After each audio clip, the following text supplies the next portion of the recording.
Bien, bonjour à tous. J'espère que vous me voyez bien, que tout fonctionne plutôt correctement, que vous m'entendez bien.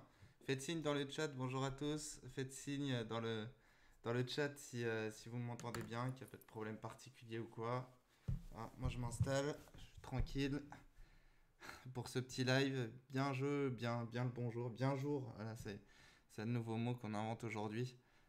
Bonjour à tous et à toutes, bienvenue dans Révisons l'histoire. On va réviser l'histoire. Alors, pour ceux qui nous rejoindraient et qui découvriraient ce concept, c'est tout en douceur, hein, évidemment.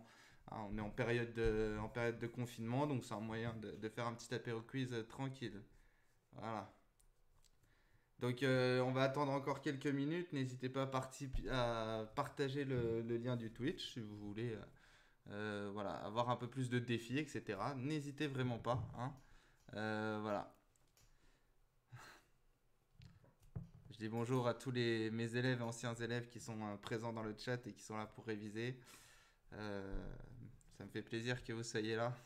Attention à vous quand même. On respecte les règles particulières qui sont tout simplement du respect. Voilà, bonjour à tous. J'espère que vous allez bien dans cette période un peu mouvementée. Même s'il fait super beau, je crois que je vais mettre un peu de lumière. J'espère que ça vous éblouit pas trop. Hop, voilà. Comme ça on me verra un peu mieux. Donc on va attendre 18h05 et puis on va commencer, hein. Comme ça, ce sera un moyen très intéressant de pouvoir débuter. Aujourd'hui, on va parler Enfin, on va revenir sur le Premier Empire et le Second Empire et on va parler des Napoléons. Alors, on va pas rentrer dans leur vie privée, mais voilà, on va faire quelques points politiques, histoire de savoir qu'est-ce qu'ils ont apporté à la France. Alors, pour les élèves de 4e, j'ai un petit... voilà. Pour les élèves de quatrième et puis même pour les élèves de première, puisque Napoléon, l'Empire et le Second Empire sont au programme de première, si je ne dis pas de bêtises.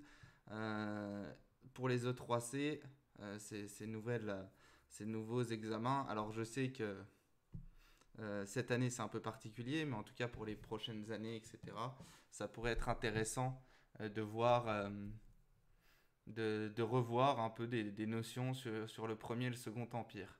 Il y a 11 questions sur le premier empire et 9 questions sur le second empire. Voilà. Des petites questions, puis je vous donnerai des petites anecdotes en essayant de faire un peu plus court qu'est-ce que j'ai tendance à faire pour qu'on puisse, voilà, que vous puissiez passer un bon moment. Donc on attend, bonjour à tous ceux qui nous rejoindraient. Voilà, dans Révisons l'histoire, on attend encore 2 petites minutes et puis on va commencer tout de suite avec la première question. Aujourd'hui, le thème du jour, d'ailleurs pour ceux qui verront la rediff du live sur YouTube, sur ma chaîne Un jour d'histoire, n'hésitez pas à y aller si vous n'êtes pas abonné.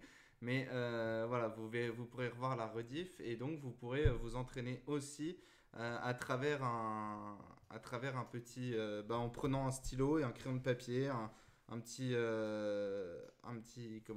papier à côté de vous et puis dans les commentaires de cette rediffusion vous pourrez indiquer vos réponses, voilà, tout simplement.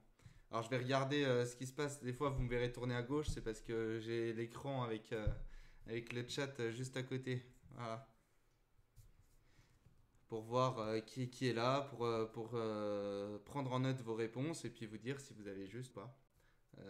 Faites-vous un petit défi comme ça, donc c'est sur 20 points, voilà, si vous voulez avoir une note sur 20 à la fin, sur le Second Empire et le Premier Empire, et puis savoir ce que vous avez à revoir dans votre culture générale, mais aussi en histoire de manière importante. Alors, les Napoléons, hein, ils ont marqué l'histoire quand même, surtout au 19e siècle, avec des choses qui existent encore aujourd'hui, et pour les lycéens qui pourraient nous regarder, si vous êtes au lycée, c'est parce que Napoléon a établi les lycées, par exemple. Alors, peut-être pas dans leur forme actuelle, j'en reparlerai, mais voilà.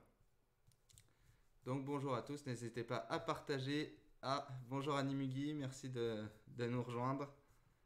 Ah, n'hésitez pas à partager le lien, on va débuter dans quelques secondes. Voilà, bonjour à tous, et mettez vos défis les uns des autres pour essayer d'avoir la meilleure note possible à la fin, pour ceux qui resteront. Si vous êtes que de passage, eh ben tant pis, tant mieux. Voilà, le plus important, c'est que vous preniez un bon petit moment, et puis que vous soyez posé sur votre terrasse peut-être, dans votre jardin, confiné ou chez vous malheureusement, et puis que vous suiviez ce live, une petite bière à la main, un petit verre de coca, une petite tasse de café, voilà, ce que vous voulez. En tout cas, le plus important, c'est que vous participez un petit peu et voilà, n'hésitez pas à indiquer vos scores à chaque fois ou à les inscrire quelque part, ça fera toujours plaisir. Voilà. Bon, sérieusement, il y a quelqu'un qui connaît Napoléon III, faut vraiment que je copie. Alors, c'est très juste ce que tu dis qu'est caché Snape, puisque effectivement, Napoléon III, c'est souvent un personnage historique, enfin en tout cas une période qu'on met un peu de côté dans le 19e siècle. Puisque nous sommes l'école de la République, on préfère mettre en avant les républicains que ce qu'en a été le Second Empire. Et puis le Second Empire, eh bien, a été très longtemps décrié, en tout cas dans son histoire. On reviendra dessus, vous le saurez très vite pourquoi. Voilà. Bien, bonjour à tous. Allez, c'est parti, on commence maintenant. On va poser la première question, j'espère que vous êtes chaud patate et j'espère que tout va bien se passer et voilà, et puis que vous arriverez à suivre une partie. Voilà. Mettez-vous la barrière des 11 premières questions si vous voulez arrêter. Comme ça au moins, comme ça au moins vous aurez fait la première partie sur le premier empire, puisque c'est bien là, par là qu'on va commencer. Et je pose immédiatement là. Bonjour, bonjour. Oh, bonjour Manon, ça fait longtemps, dis donc. Voilà. Bon alors, on commence. Question numéro 1. Napoléon Bonaparte a pris le pouvoir légalement. Est-ce que c'est vrai? Est-ce que c'est faux? Je vous laisse répondre dans le chat, vous derrière votre écran aussi sur votre petit papier. Est-ce que Napoléon Bonaparte a pris le pouvoir légalement? A, vrai, B, faux. Alors on est sur B. Sur B. Oui.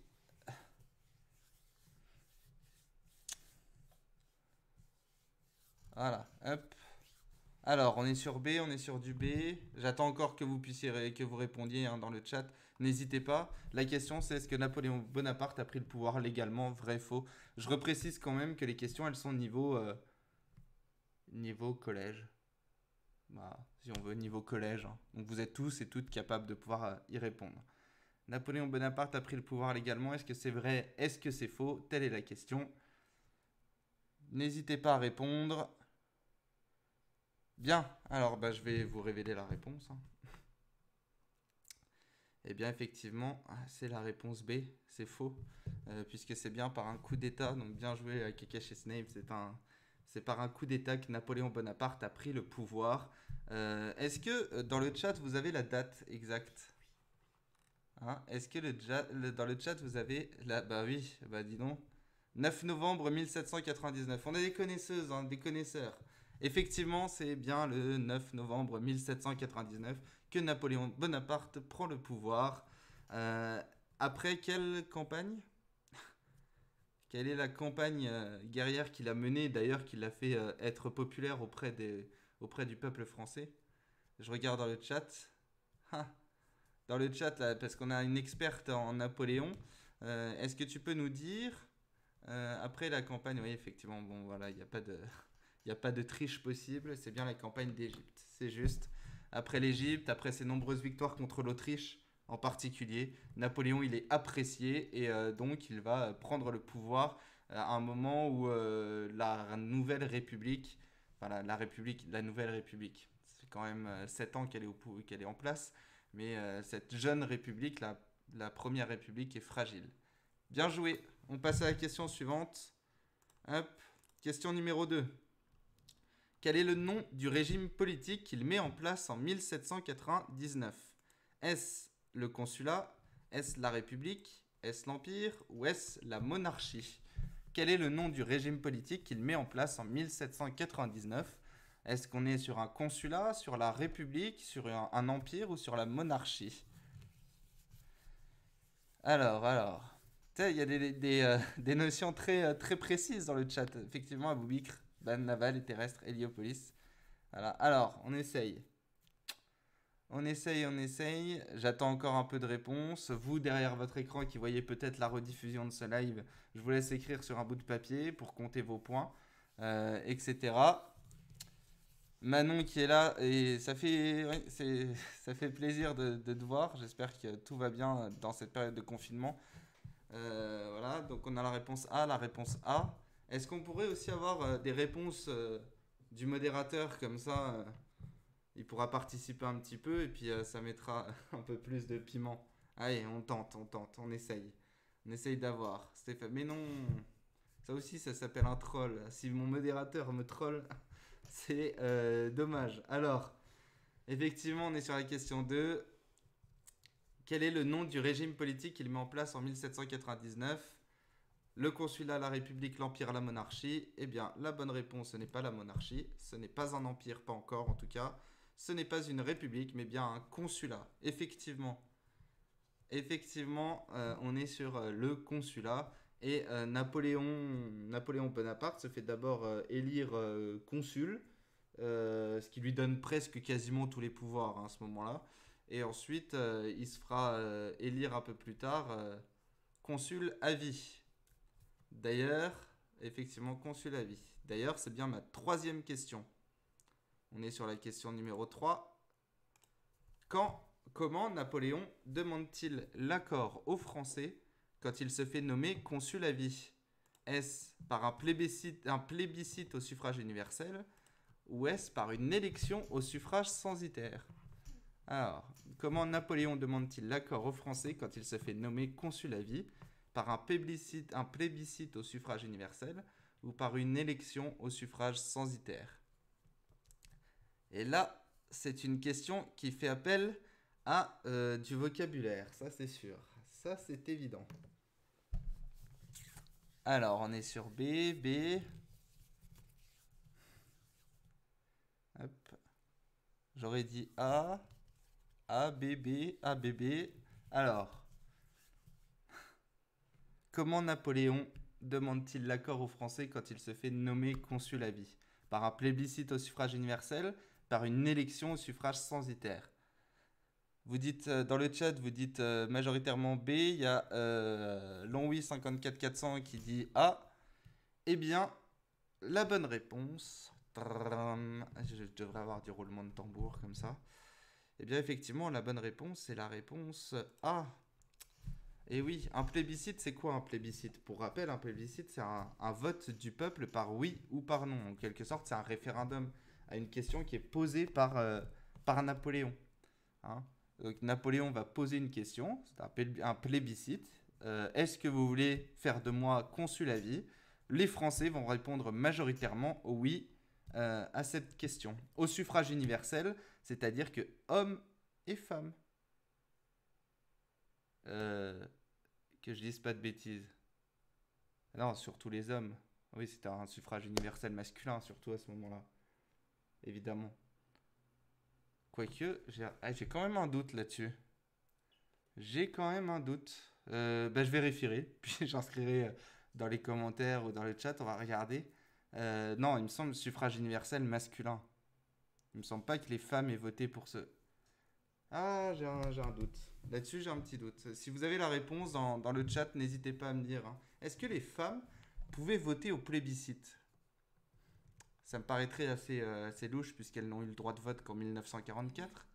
Mais voilà, suffrage universel en tout cas, surtout masculin, il me semble. Ou pas, hein. Bah, c'est à vérifier. C'est à vérifier. Donc si vous avez la réponse plus tard ou si je l'obtiens un peu plus tard et qu'elle me revient, voilà. Je reviens juste rapidement sur une élection au suffrage censitaire. Un suffrage censitaire, c'était il fallait payer pour pouvoir voter. Hein, ce qu'on appelait le cens, c'est-à-dire que le suffrage censitaire, c'était les plus riches qui pouvaient payer pour voter. Voilà.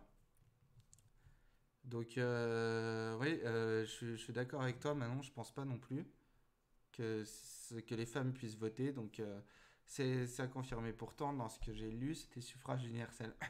On va pas rester bloqué là-dessus. On va faire comme quand on a des élèves. On va avancer vers la question numéro 4 pour continuer à comprendre ce premier empire. Pour renforcer son autorité sur le pays, qui Napoléon nomme-t-il à la tête des départements, des maires, des présidents, des préfets ou... voilà. Hop, j'enlève la question 5. Donc, pour renforcer son autorité sur le pays, qui Napoléon nomme-t-il à la tête des départements? Des maires, des présidents, des préfets. Ah, c'est la question qui est posée. Alors là, à ce moment-là, voilà, il n'est pas encore empereur, notre Napoléon. Il est toujours consul à vie. Alors, on a du C, du B. Président de région, de département. Des maires. Eh bien, comme la majorité l'emporte... Oui, effectivement, comme le rappelle Annie Mugi, je vous invite à nous follow, comme on dit, à nous suivre. Comme ça, vous pourrez être... Surtout que la semaine prochaine, je reviendrai plus tard, mais la thématique sera sur la Renaissance et on résoudra un escape game, enfin on testera un escape game que j'aurai monté de toutes pièces avec vous. Voilà, mais je vous en reparlerai à la fin du live. Pour l'instant, on reste concentré sur notre bon Napoléon Bonaparte. Alors, notre bon entre guillemets, hein. Puisqu'évidemment, si on se déplace en Belgique, si on se déplace en Autriche, en Allemagne, en Russie, Napoléon n'a pas laissé que de bons souvenirs. Et puis même en France, hein, il y a eu... voilà. Là, je réduis au maximum le nombre de questions pour que ce soit pas trop long non plus pour vous. Mais Napoléon, c'est un personnage qui est décrié dans l'histoire aujourd'hui. Qui est adoré par certains Français et qui est même ressorti comme une véritable icône et un personnage phare de l'histoire de France. Et pourtant, il n'y a pas que des choses positives à dire sur lui. Je reviendrai un peu plus tard. Voilà. Alors, pour nous suivre, hein, il suffit juste d'appuyer sur le petit cœur. Voilà.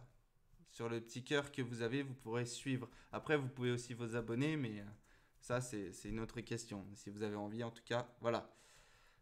Oui, c'est juste Kakashi Snape. Effectivement, Napoléon a rétabli l'esclavage, tout à fait. Et il a notamment censuré la presse, hein, évidemment. Évidemment, voilà. C'est des choses qu'il ne faut pas oublier. En tout cas, pour revenir à la question, pour asseoir son autorité et renforcer son autorité sur le pays, Napoléon va nommer à la tête des départements, non pas des présidents, non pas des maires, mais bien des préfets. Oui, c'est la naissance des préfets. Des préfectures, hein, qui seront des représentants de l'État dans les départements et qui existent encore aujourd'hui, hein. Aujourd'hui, on a encore des préfets, notamment les préfets de police, etc., qui permettent de contrôler et un peu de faire acte de présence pour l'État dans les départements et dans les différentes localités. Voilà. On passe à la question numéro 5. Hop. Que ne crée pas Napoléon Bonaparte? Dans la liste que je vais vous donner, il y a une chose qu'il ne va pas créer. Laquelle? Est-ce qu'il ne crée pas le franc germinal, les départements, les lycées ou alors la Légion d'honneur? Que ne crée pas Napoléon Bonaparte parmi le franc germinal, les départements, les lycées ou la Légion d'honneur?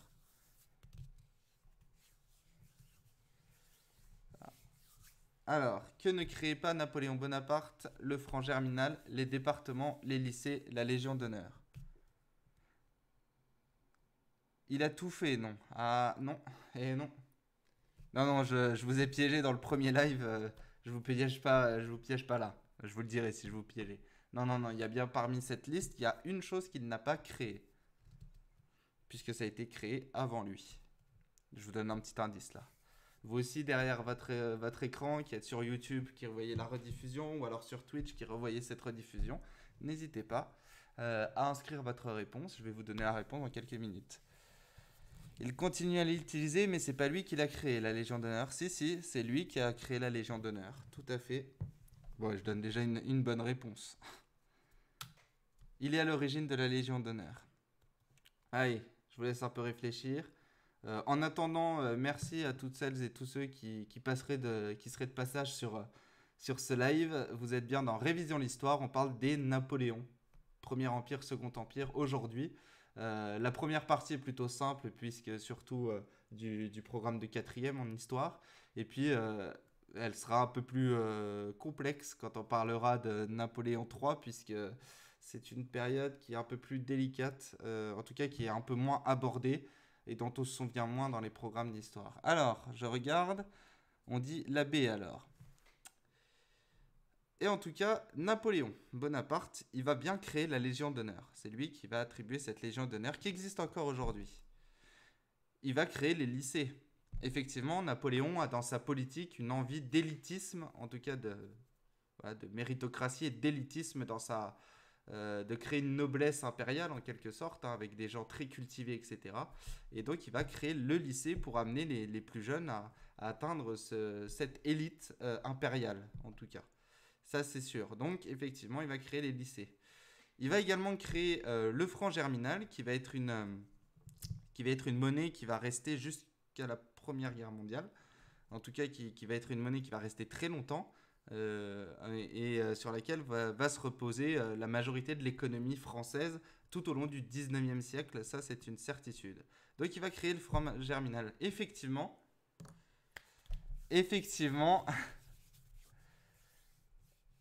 alors, je suis en train de lire dans Est-ce que tu peux me faire une pub, s'il te plaît? Je commence sur Twitch, je follow back. Ok, on n'est pas là pour faire de la pub, on est là pour réviser l'histoire. Je suis désolé, hein. Voilà, donc on est là pour réviser un peu. Alors, Manon, t'en fais pas, hein, justement, programme de quatrième, c'est plutôt lointain pour toi. Mais ça permet de réactiver certaines choses. Après, voilà, hein, on est là sous forme d'un jeu. Prenez du plaisir surtout hein, à regarder, à écouter les petites anecdotes, etc. Vous ne serez pas noté, vous ne serez pas évalué. Voilà, c'est juste 20 petites questions comme ça et qui vous réactivent certaines connaissances que vous avez, ça c'est sûr. Alors effectivement, c'est bien les départements qui ne sont pas créés par Napoléon, puisque c'est le gouvernement révolutionnaire la convention, hein, qui va établir les départements en 1794. 1794, oui, pour la création des départements. Voilà, qui vont être faits en fonction du paysage, etc. Voilà. Bien. On passe à la question numéro 6. Pour rétablir la paix civile dans le pays, que fait Napoléon? Il amnistie les royalistes. J'ai du mal à le dire ce mot, mais il amnistie les royalistes opposés à la Révolution. Ah, hop. Il signe un concordat avec le pape pour réconcilier l'État avec les catholiques. Il emprisonne les révolutionnaires. Il maintient les grands acquis de la Révolution. Alors, pour rétablir la paix civile dans le pays, que fait Napoléon? Et attention, je dis plusieurs réponses possibles. Il y a plusieurs réponses possibles. Donc, n'hésitez pas. Pour rétablir la paix civile dans le pays, que fait Napoléon? Il amnistie les royalistes opposés à la Révolution. Il signe un concordat avec le pape pour réconcilier l'État avec les catholiques. Il emprisonne les révolutionnaires. Il maintient les grands acquis de la Révolution. Plusieurs réponses. Donc là, vous me dites B. Et je vous dis tout de suite, oui, c'est une bonne réponse. Mais il y en a d'autres encore. Voilà.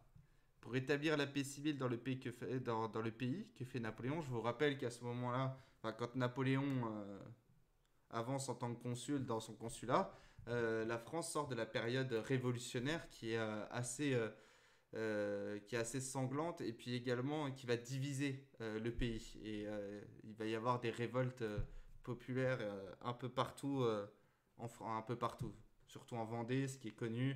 Aussi à Lyon, on va avoir des révoltes des révolutionnaires qui va diviser, fragmenter le pays.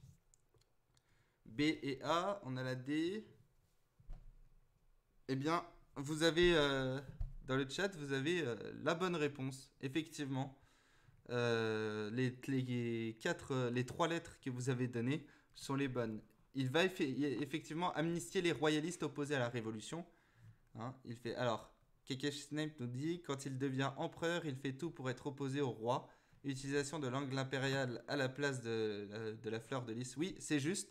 Mais il va aussi amnistier les royalistes opposés à la Révolution. C'est-à-dire qu'il ne va pas les condamner. Il ne va plus les amnistier. Hein, ça veut dire qu'il va arrêter tout jugement sur eux. Voilà. Donc comme il ne veut pas redéclencher une guerre civile au sein même de son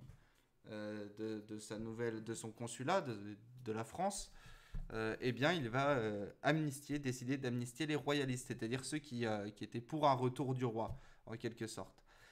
Les catholiques aussi, notamment avec la révolte en Vendée, ne sont pas tout à fait d'accord avec les idéaux de la Révolution, notamment le fait que les biens de l'Église soient préservés par l'État, puisque ça, c'est quelque chose qui est difficile à digérer pour des catholiques. Il faut savoir que la période révolutionnaire est profondément anti-chrétienne, hein, de manière générale, sauf vis-à-vis des prêtres qui ont suivi les idées de la Révolution, mais qui ont décidé de tout remettre, etc. Et ben Napoléon, lui, pour réconcilier un peu les catholiques avec l'État, avec le reste des Français, il va signer un concordat avec le pape. Un concordat, c'est un accord, tout simplement un accord entre le pape et Napoléon. Euh, il va maintenir aussi les grands acquis de la Révolution, ça c'est une certitude pour lui, hein. Certes, voilà, on ne condamne plus les royalistes, on signe un accord avec le pape pour les catholiques, mais les grands acquis principaux de la Révolution doivent être sauvegardés, hein, puisqu'il se veut un héritier de cette révolution, Napoléon. Donc il va notamment, par exemple, garder l'égalité des droits, hein, en quelque sorte, c'est-à-dire que chaque être humain est égaux en droit, en tout cas dans ce qu'il souhaite, et puis la vente des biens de l'Église. Alors même s'il signe un accord, voilà, vendre les biens de l'Église, ça va être préservé par Napoléon. Voilà. Donc effectivement, et la bonne réponse donc à cette question, c'est bien la réponse C, hein. Napoléon ne va pas emprisonner les révolutionnaires, puisque, comme je l'ai évoqué tout à l'heure, eh bien, il veut préserver les idéaux, les grands idéaux de la Révolution. Même si lui, il a déjà autre chose qui vient en tête. Bien, question numéro 7. Quand se fait-il sacrer empereur des Français? Le 2 septembre 1804, le 2 novembre 1804 ou le 2 décembre 1804? Quand se fait-il sacrer empereur des Français? Le 2 septembre 1804, le 2 novembre 1804 ou alors le 2 décembre 1804? Alors dans le chat, on est sur la réponse C. La réponse C qui est dite, elle n'est pas très compliquée cette question, hein, puisque c'est... Enfin, en tout cas pour ceux qui s'y connaissent un peu en Napoléon. Voilà, donc c'est quand est-ce qu'il devient, qu'il devient empereur des Français, hein, tout simplement, et qu'il est sacré par le pape. D'ailleurs, pape qui va rapidement écarter, puisqu'il va se mettre lui-même la couronne sur la tête. Voilà. Donc 2 septembre 1804, 2 novembre 1804 ou 2 décembre 1804. Jacques-Louis David, je vous conseille, hein, si vous ne l'avez jamais vu ou revu, une très, très belle peinture politique. C'est-à-dire que dedans, il a rajouté ça. Enfin, Napoléon a demandé à Jacques-Louis David qu'il rajoute sa mère, etc. Voilà, pour bien montrer, en tout cas, tout ce que Napoléon voulait. Et d'ailleurs, Napoléon, c'est lui qui va se mettre la couronne sur sa propre tête, hein, tout seul. Voilà. Et 2 décembre 1805, c'est Austerlitz. Effectivement, c'est une date importante. Le 2 décembre 1804, c'est effectivement, hein, donc la bonne réponse. C'est bien la date du sacre, du sacre de Napoléon, qui devient alors Napoléon Ier, empereur des Français. Un an plus tard, il va remporter la bataille d'Austerlitz, effectivement, qui est une des plus grandes batailles, enfin une des batailles les plus connues, hein, remportée dans cette optique-là. Parce que dès 1803, Napoléon il s'est lancé à la conquête, hein, de l'Europe. Ce qu'il va réussir à faire en imposant des constitutions, notamment, voilà, appelée bataille des trois empereurs, effectivement. Effectivement, mais bon. Voilà, les deux autres empereurs n'étaient pas tellement chauds à l'idée de devoir perdre contre Napoléon qui va imposer son régime aux nouveaux territoires annexés et voilà, à ses vassaux en quelque sorte. Il va imposer des rois. Je ne vais pas rentrer dans l'histoire, je vais pas rentrer dans cette histoire, enfin dans la politique étrangère de Napoléon, parce que vous la connaissez majoritairement tous. Pour pour faire très simple, voilà, au départ, il est vu comme un libérateur, Napoléon, par les peuples. Il est vu comme quelqu'un qui va donner des choses, apporter des choses positives au pays. Et puis très vite, il y a un sentiment anti-français qui va rapidement se manifester dans ces nouveaux territoires. C'est comme ça qu'on va avoir ensuite les révoltes espagnoles, en particulier en Allemagne aussi, on va avoir des révoltes qui seront manifestement organisées contre les Français. Là, je vous conseille tout simplement les tableaux de Francesco Goya, pour ceux qui font de l'espagnol, etc., qui a peint le 13 de Mayo, le Dos de Mayo et le 13 de Mayo en particulier, qui montrent ce sentiment anti-français en tout cas. Et puis les violences et les massacres qui ont lieu pour réprimer les rébellions et les révoltes. Voilà. Dans les nouveaux territoires conquis. Alors, en France en tout cas, et quelque chose qui va se diffuser ensuite dans ces nouveaux territoires. Alors, Longwy qui nous dit juste avant, Longwy 54 400, je viens de vérifier pour le plébiscite de tout à l'heure et c'est bien uniquement masculin, car l'accès au vote restait très limité à cette période. Le droit de vote appartenait uniquement aux hommes de plus de 21 ans qui vivaient depuis plus d'un an sur le territoire. Mais il existait les listes de confiance et il y avait un scrutin 3 degrés.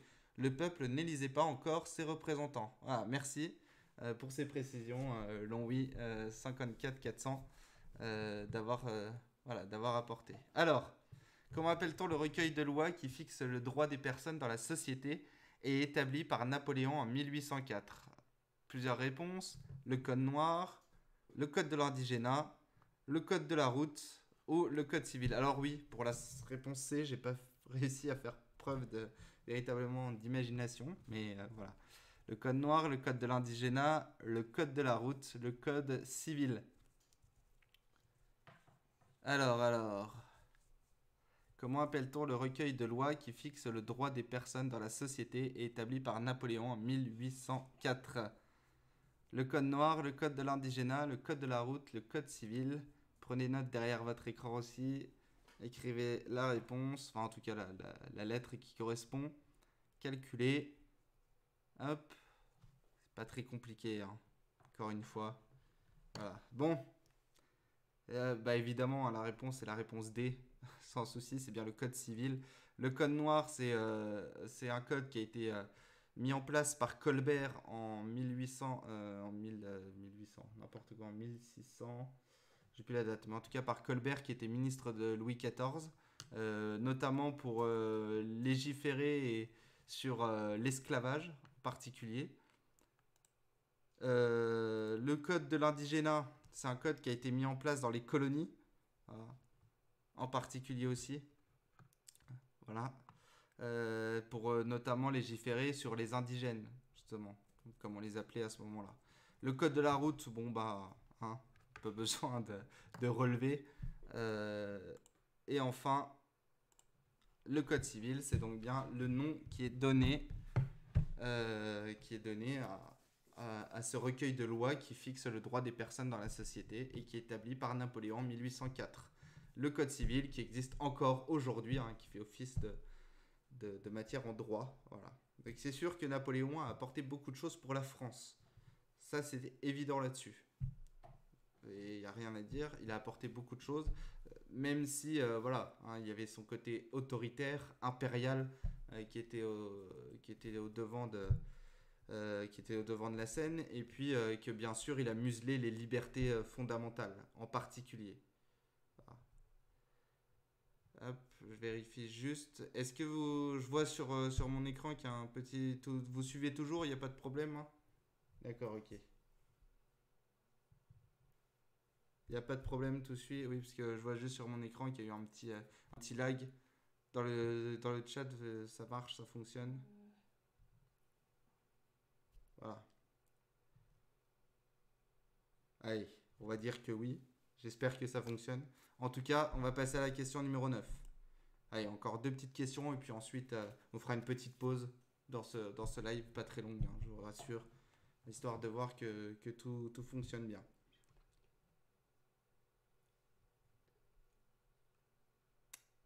Alors, hop, il y a un problème de latence. tac, tac, tac. Bon, je fais une petite pause histoire de régler rapidement le petit truc et je reviens tout de suite.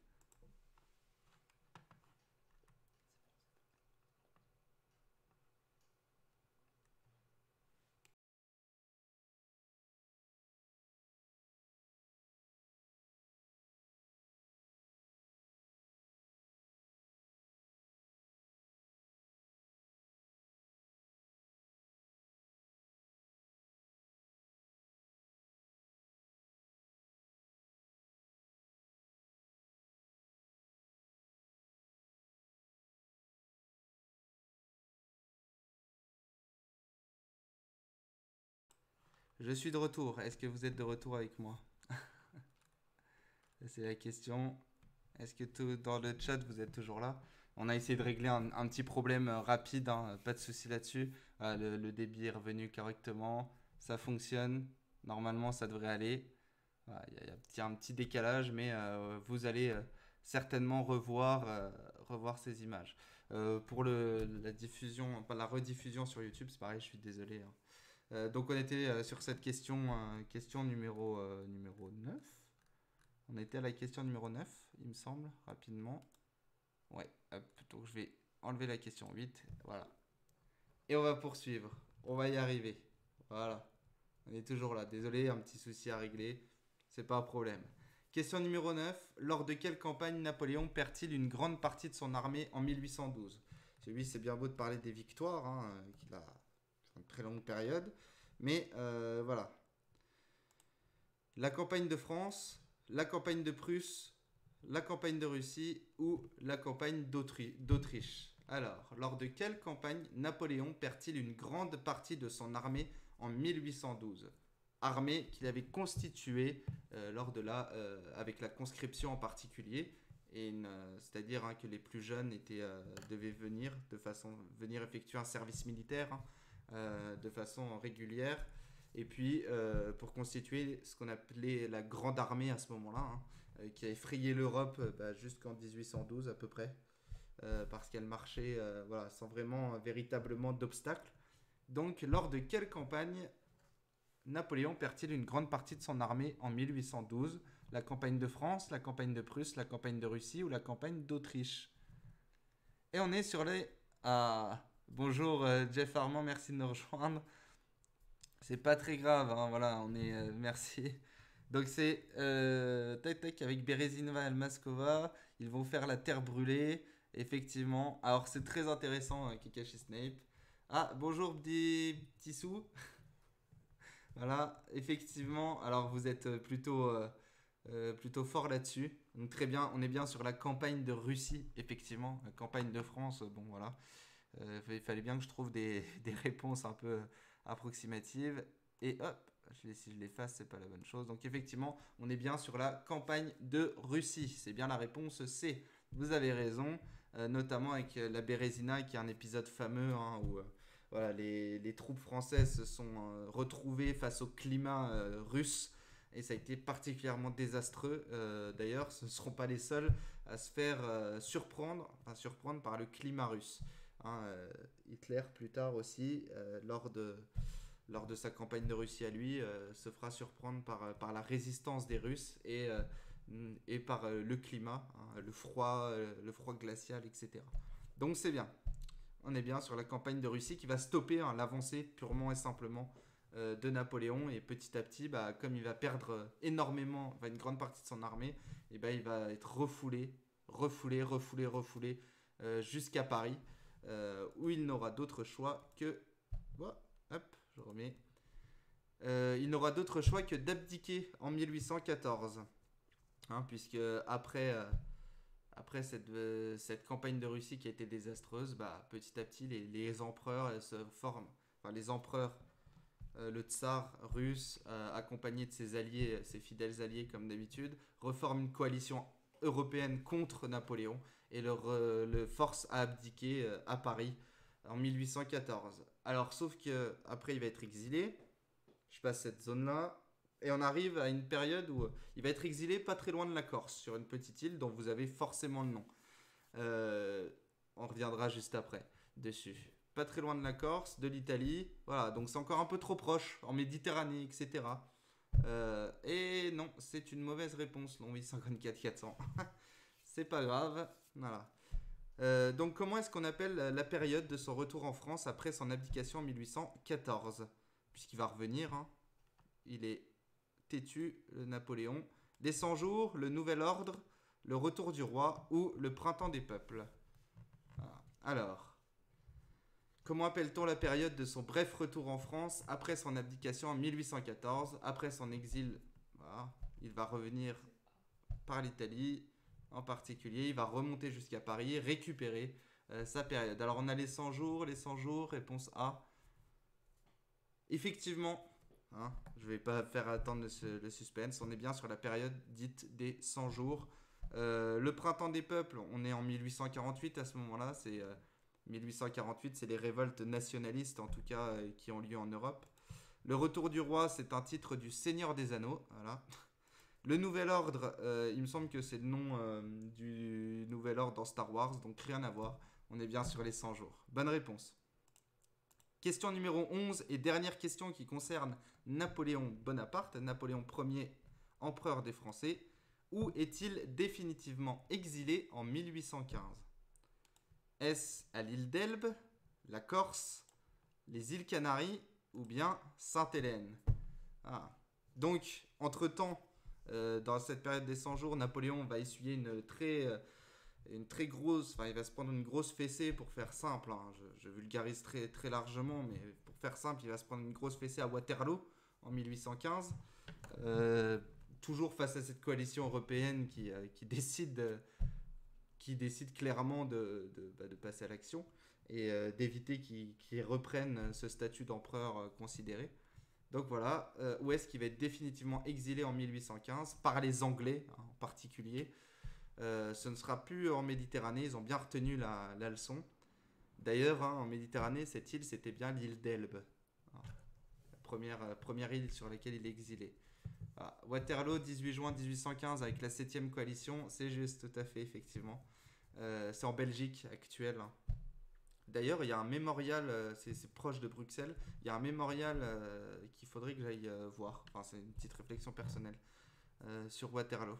C'est pas très loin de là où on habite, donc voilà, il ne faut pas hésiter à y aller. Alors, effectivement, pas de suspense non plus, on est bien sur l'île de Sainte-Hélène. Oh, hop, tuc, je fais pas de bêtises, voilà. On est bien sur l'île de Sainte-Hélène, où il mourra effectivement en 1821.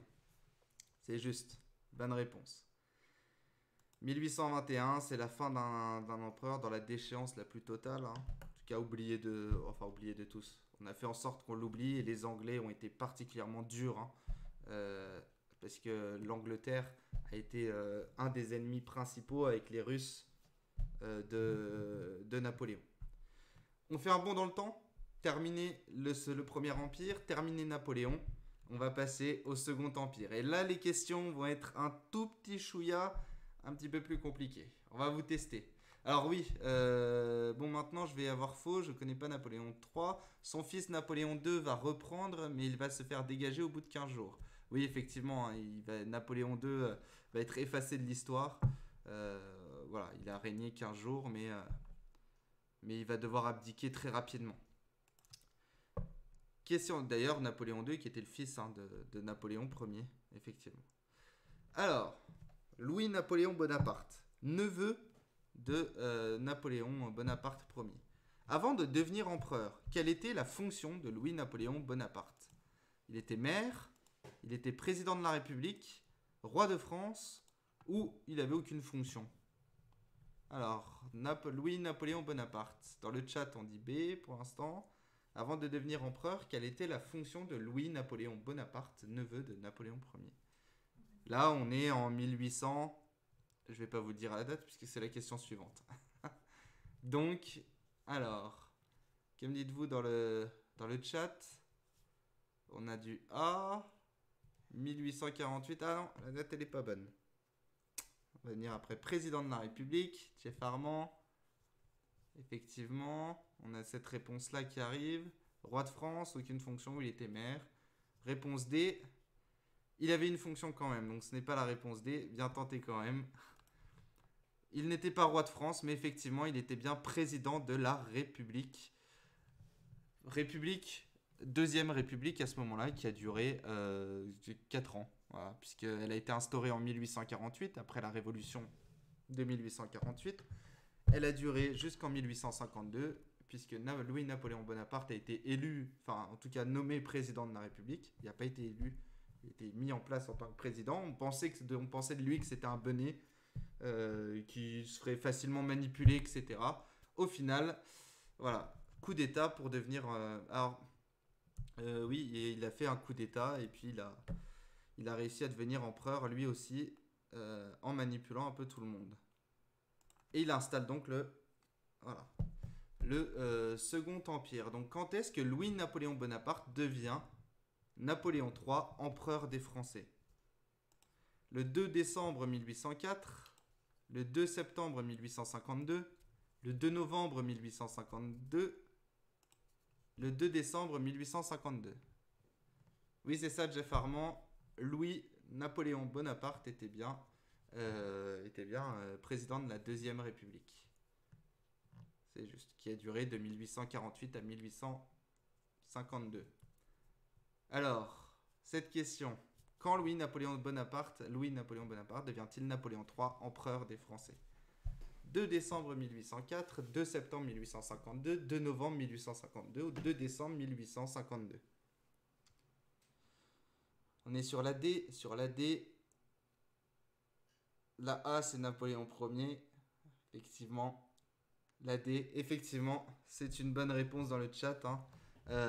Puisque c'est une date importante pour sa famille.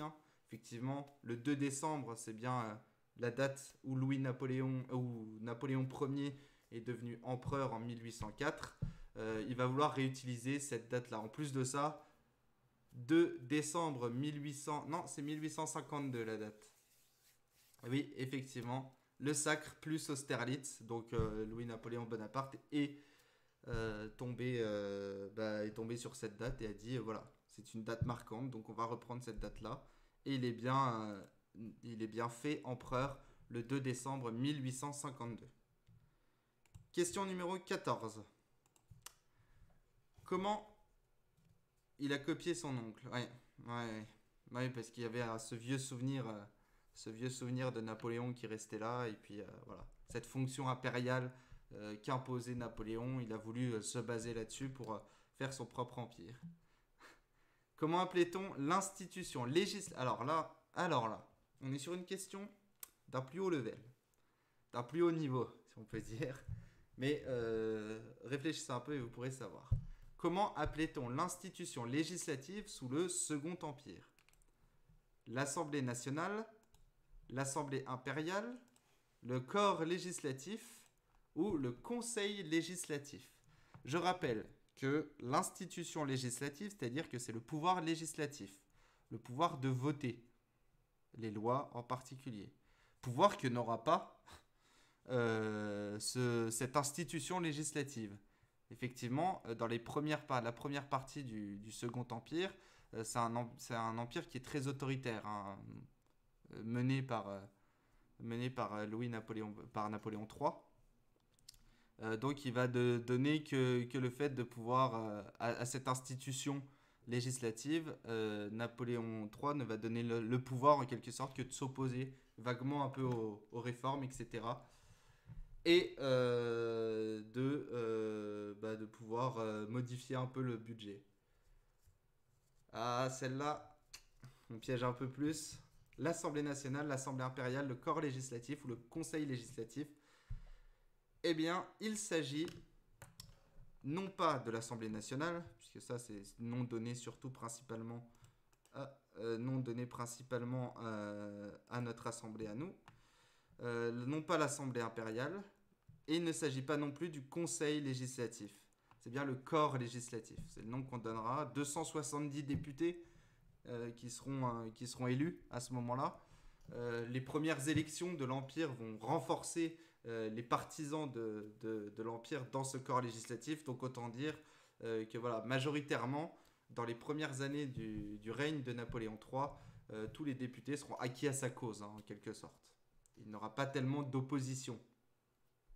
Il en aura. On va revenir dessus. Il en aura. Et voilà. C'était pas divisé en deux genres cabinet particulier, gouvernement, si. Merci Wikipédia, n'est-ce pas, Kakashi Snape? Non mais effectivement, c'était ça. Il y avait le gouvernement d'un côté, le cabinet particulier, ça c'était les plus proches. Et puis il y avait le corps législatif. Voilà, 270 Godillot, nous dit Jeff Armand, c'est ça. Ah, très bien. Question numéro 15. Jusqu'aux années 1860, sur qui s'appuie essentiellement Napoléon III pour gouverner? Jusqu'aux années 1860, sur qui s'appuie essentiellement Napoléon III pour gouverner? La bourgeoisie d'affaires, les paysans, les clergés catholiques ou les ouvriers? Deux réponses possibles. Deux réponses possibles dans cette liste. Jusqu'aux années 1860, sur qui s'appuie essentiellement Napoléon III pour gouverner?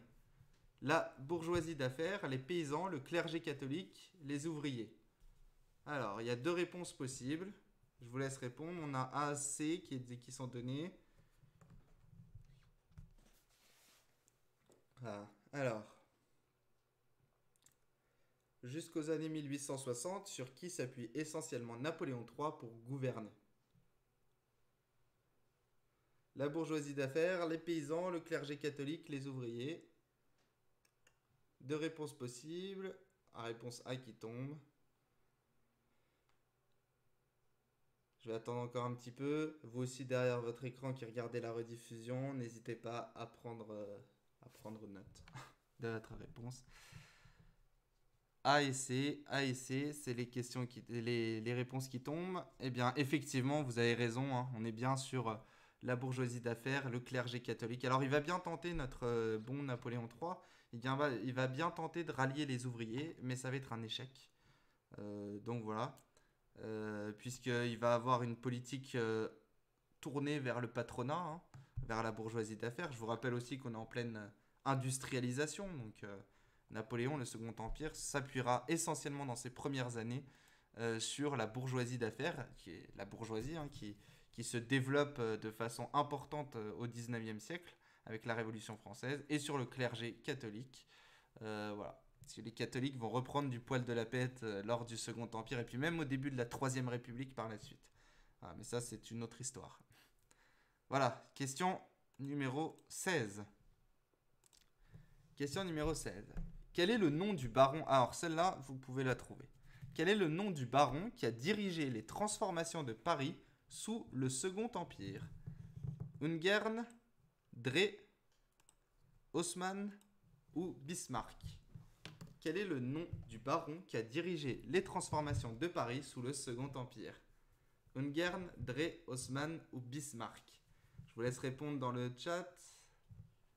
Hop.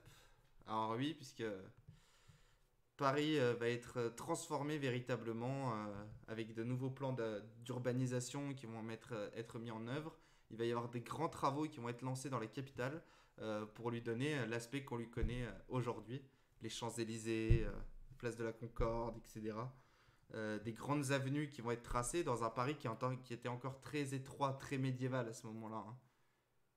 Voilà. La bonne réponse a été donnée, oui, bah, c'était une question plus simple. Effectivement, on est bien sur Haussmann. Hein, c'est bien le baron Haussmann qui a mené ces transformations et qui ont fait de Paris un peu la ville qu'on connaît hein, aujourd'hui, qui l'a illuminée en quelque sorte. Et on lui doit beaucoup de choses. Oui, c'était le baron Haussmann. Il était bien baron. Hop. J'enlève juste les réponses. Voilà, donc Paris qui se transforme, des grands travaux, des grands chantiers. On voit apparaître les premiers centres commerciaux, le Bon Marché en particulier. On voit les galeries Lafayette aussi se développer. On voit les halles qui se transforment, les avenues qui se creusent. Alors, l'avantage aussi, je vous rappelle qu'on est dans un empire à ce moment-là. Et dans les rues étroites, l'habitude des Français dans les rues étroites, c'était de construire des barricades. Hein, de construire des barricades. La barricade, c'est vraiment un instrument de la Révolution, justement pour se révolter, etc. Napoléon, il est pas bête là-dessus. Il sait que les ouvriers, il les a pas forcément dans sa poche. Il a des opposants, etc. Donc, pour éviter une révolution, il va insister sur le fait de créer des avenues. Parce qu'il est beaucoup plus compliqué de créer des barricades sur une avenue que dans des ruelles plus étroites qui étaient là pour bloquer l'avancée de l'armée. On l'a vu hein, avec la crise des Gilets jaunes. Avec ces images, on voit des barricades à moitié construites sur les Champs-Élysées qui n'ont pas vraiment d'impact. Hein. Ils sont là plus par symbolisme. Voilà. Et c'est aussi pour ça que voilà. C'est dans un but de sécurité aussi, c'est juste. C'est un but de sécurité, mais il y avait aussi le côté de vouloir empêcher des futures révoltes. En tout cas, limiter des futures révoltes. C'est aussi un but de sécurité, puisque effectivement, et d'hygiène, très important l'hygiène, hein, puisque dans les rues étroites, il y avait pas mal d'immondices qui étaient jetés, les égouts sont améliorés, etc. Et puis, voilà, c'est pour aussi favoriser le déplacement, comme on est dans une ville qui est en pleine croissance démographique. À ce moment-là aussi, croissance urbaine. Donc, on veut éviter les embouteillages par les carrosses hein, à ce moment-là. Bien, question numéro 17. Quel attentat a pour conséquence un durcissement du régime? On est alors, si je dis pas de bêtises, en 1858. 1858, il y a un attentat qui fait énormément de morts, mais qui rate sa cible, puisque c'est l'impératrice et l'empereur hein, qui sont visés directement. Il y aura beaucoup de morts autour, mais pas... voilà. Donc il y a l'attentat de Persigny, l'attentat d'Orsini, l'attentat de Ben Laden, ou la conjuration des Badis. Ah, alors, l'attentat de Persigny, l'attentat d'Orsini, l'attentat de Ben Laden, la conjuration des Badis. Dans le chat, il y a Orsini, la B, hop, on a la B. Quel attentat a pour conséquence un durcissement du régime au 19e siècle? L'attentat de Persigny, l'attentat d'Orsini, l'attentat de Ben Laden ou la conjuration des Badis. Et la réponse est donnée de façon majoritaire. Effectivement, on est bien sur l'attentat d'Orsini. Hein, Orsini qui va être un farouche opposant. Ben Laden, c'est en 2001. Hein. On est au 20e siècle. J'ai mis quand même hein, pour les quelques rigolos du chat qui pensent à Ben Laden tout de suite. Hein, on est au 20e siècle à ce moment-là et on est en 2001, donc pas du tout au 19e siècle. La conjuration des Pazzi, c'est contre Laurent de Médicis à Florence. On est au 16e siècle à ce moment-là aussi, donc 15e ou 16e siècle. Voilà, donc c'est pas du tout ça non plus. Et Persigny, je l'ai inventé. Donc c'est bien Orsini qui aura un impact important sur la politique du régime, de manière générale. Bien, on passe à la question numéro 18, on approche de la fin. Hop. Parmi ces personnages célèbres, je connaissais pas les autres, je suis sûr que c'est pas grave. C'est pas grave, il n'y a pas de problème là-dessus. Ne vous en faites pas, on a le droit à l'erreur. Hein. On est sur un live Twitch, il n'y a pas de notation, pas d'évaluation, et vous êtes là pour améliorer votre culture générale ou pour revoir certaines choses et réactiver certaines connaissances. C'est pas. Voilà. Hop. Par contre, il faut toujours avoir un minimum, de cohérence et de pertinence dans les réponses. Alors, vous avez l'air vraiment passionné. Ouais, disons que j'aime bien transmettre l'histoire. Je fais ce que je peux. Et puis voilà, le plus important, c'est de passer un bon moment. Merci à vous de nous avoir rejoints. Hein. Robin Cognard 25 et Lozy Huge. Je prononce peut-être mal. Hein. Je suis désolé, vous avez des pseudos toujours un peu bizarres sur Twitch. Donc voilà. Alors, parmi ces personnages célèbres, lequel n'est pas opposant au Second Empire? Victor Hugo, Victor Schœlcher, Jules Ferry, Jean Jaurès. Pour vous situer, Victor Hugo, grand écrivain. Il n'y a plus besoin de le présenter si vous avez un minimum de culture littéraire. Les Misérables, Notre-Dame de Paris, que sais-je d'autre. Voilà, c'est un personnage iconique et important de notre histoire française. Victor Hugo, en plus, c'est un républicain farouche. Donc, voilà. Victor Schœlcher, lui, abolitionniste.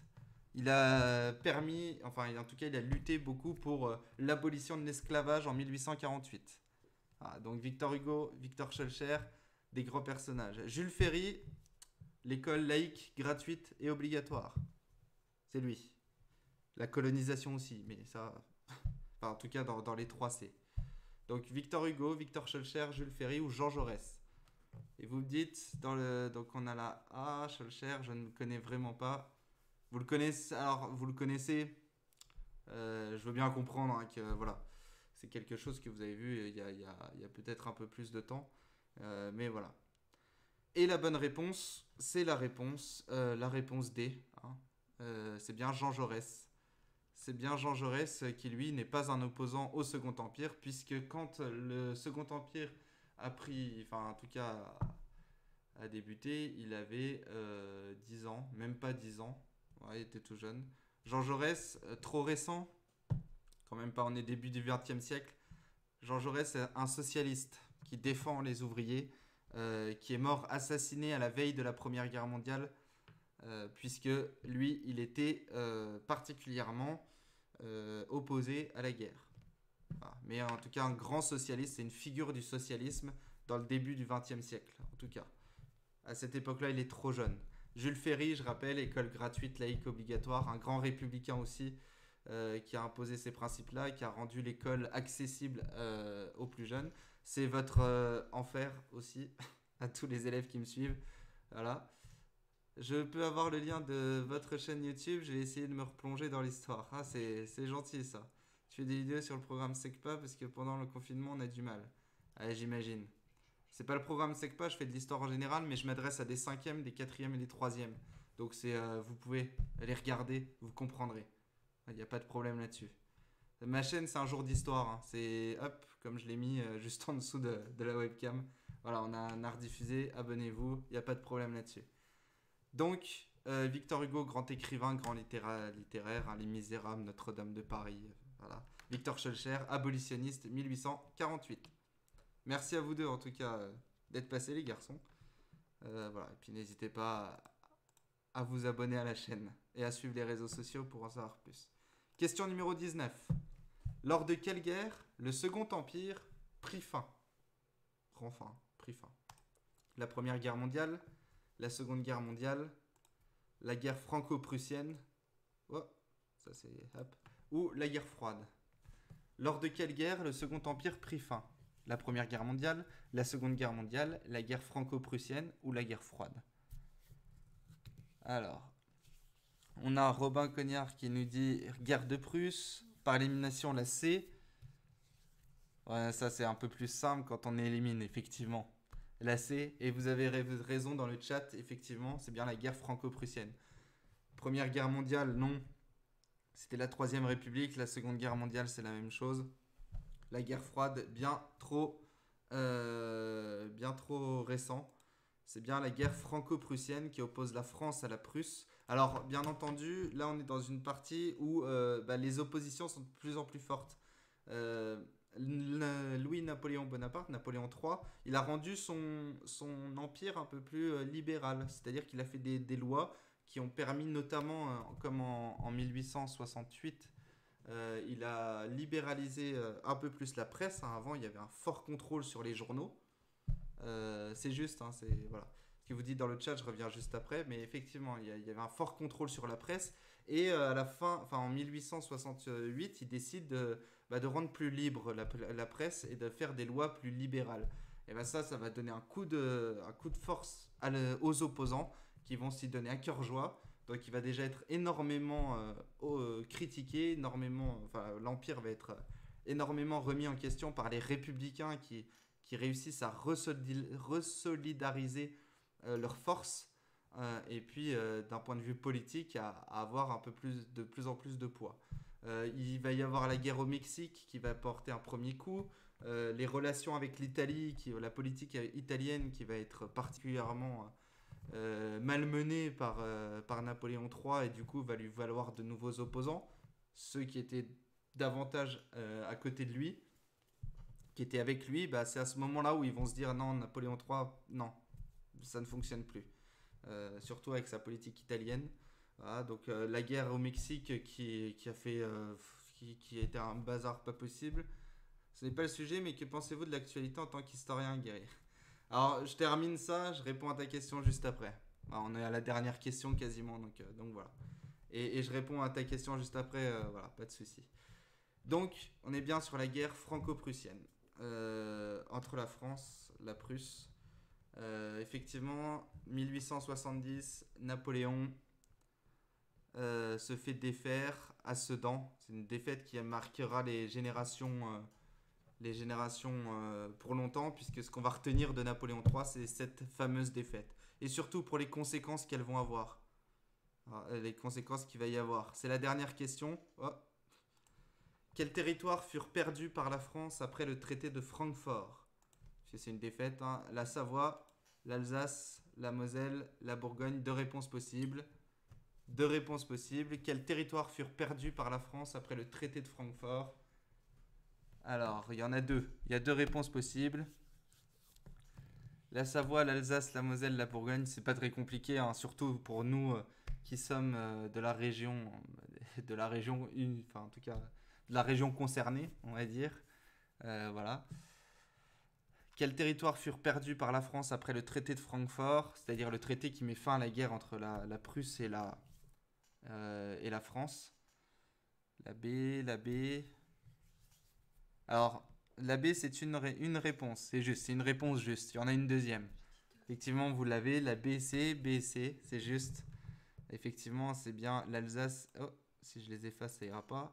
L'Alsace et la Moselle qui vont être rattachés au nouvel empire allemand. Empire allemand qui sera unifié à ce moment-là aussi en 1870. Hein, l'unification de l'empire allemand euh, qui va devenir, voilà, parce qu'avant c'était plusieurs territoires, etc., différents. L'Allemagne va être unifiée, va remporter sa bataille, enfin en tout cas voilà, sa victoire contre la France. La France va devoir payer de lourdes indemnités. Hein, il va devoir sortir l'échec, enfin pas l'échec mais l'argent en tout cas, et ils vont perdre l'Alsace et la Moselle qui va être rattachée à l'Empire allemand. Du coup, fort sentiment anti-allemand qui va se développer en France, hein, avec des affiches, avec de la propagande, etc., qui vont être contre l'Allemagne et qui vont aboutir de petit à petit à la Première Guerre mondiale. Mais ça naît en particulier de cette défaite à la guerre franco-prussienne en 1870 qui a laissé beaucoup de marques. Voilà, puisque c'est un des premiers moments où l'Alsace et la Moselle vont devenir allemands. Voilà. C'est ainsi que prend fin le Second Empire. C'est ainsi que prend fin le 19, le 19, j'allais dire, je suis en train de lire dans 19 sur 20. Voilà. C'est ainsi que prend fin ce live sur les Napoléons. Alors, juste une petite question. Qu'est-ce que je pense de l'actualité en tant qu'historien aguerri? Je ne suis pas un historien aguerri. Hein, je suis prof d'histoire géo. J'ai fait des études d'histoire, c'est sûr, mais merci en tout cas de me considérer comme ça. Ce que je pense de l'actualité, eh bien, c'est qu'on attend de voir, on attend de savoir. On n'a pas vraiment on n'a pas vraiment de recul et puis on n'a pas les modalités qui sont données par qui sont données par le gouvernement pour vraiment savoir quand vont reprendre les cours, etc. Donc je peux pas trop me prononcer. Voilà. Je peux pas vraiment me prononcer sur l'actualité puisqu'elle est ce qu'elle est. Hein. La crise sanitaire, elle est là, elle est présente, on l'a subie tous.